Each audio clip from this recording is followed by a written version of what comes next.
ভাই, লিচুর বাগানে প্রেম হয় কেমনে? আম আর কাঁঠালের কথা শুনেছি, কিন্তু লিচু? যারা আইটেম গান দেখার উদ্দেশ্যে লিচুর বাগানে গানটি দেখতে এসেছিলেন, তারা প্রথমে গানটি দেখে বলেছিলেন লিচু ফল টক, কিন্তু রায়হান রাফির বিশেষ জাদুতে সেই লিচু হয়ে গেল মিষ্টি। দর্শক টেনে টেনে গানটি ধীর মস্তিষ্কে দেখছেন আর বাহবা দিচ্ছেন। না হলে 5 মিলিয়ন ভিউ হয় কেমনে?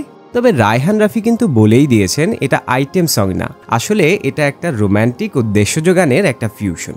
আবার কিছুটা আইটেম সঙের প্যাটার্নও রাখা হয়েছে। যাই হোক, মূল কথায় ফেরা যাক। আজকে আমরা কথা বলবো সেই লিচুর বাগানের গানটা নিয়ে, যা শাকিব খানের তাণ্ডব ছবির ইতিহাসে একেবারেই তাণ্ডব সৃষ্টি করেছে। এই সংলাপ শুনে লিচু খেতেও ভয় লাগে এখন। 5 সেকেন্ডেই আপনি বুঝবেন এটা কোনো সাধারণ গান না, এটি ঘেটু গান, যা ফিরল শাকিব খানের তাণ্ডবে। অনেকটা কোক স্টুডিওর আদলে গানটি তৈরি, রায়হান রাফি পারেনও বটে। এ ধরনের গান বাংলাদেশের চলচ্চিত্রে আগে কখনো দেখা যায়নি। মনে হচ্ছিল এটা কোনো আন্তর্জাতিক মানের সিনেমার গান। সিনেম্যাটোগ্রাফি, মিউজিক, কোরিওগ্রাফি সব কিছুতেই এক কথায় পারফেকশন। শুনেই মাথায় ঝিঝি ধরা লাগে।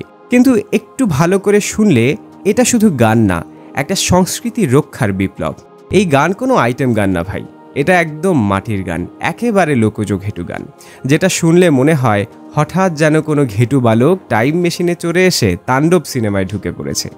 সাবিলা নূরকে নিয়ে দর্শক ছিল মহা টেনশনে, কিন্তু সাবিলা নূরকে রায়হান রাফি কিভাবে প্রেজেন্ট করেছেন তা গানটি দেখলেই বোঝা যায়। সাবিলা নূরের এটি প্রথম সিনেমা হলেও তার স্ক্রিন প্রেজেন্স দেখেই বোঝা যাচ্ছে তিনি অনেক দূর যাবেন। বেশ ভালো করেছেন ভাই। এই গান দেখার পর আমি বাসার লিচুগুলোও ফ্রিজে রেখে দিলাম, যদি প্রেমে পড়ে যাই। ভিডিওটি ভালো লাগলে অবশ্যই লাইক দিতে ভুলবেন না, আর চ্যানেলটি সাবস্ক্রাইব করে আমাদের সঙ্গেই থাকুন।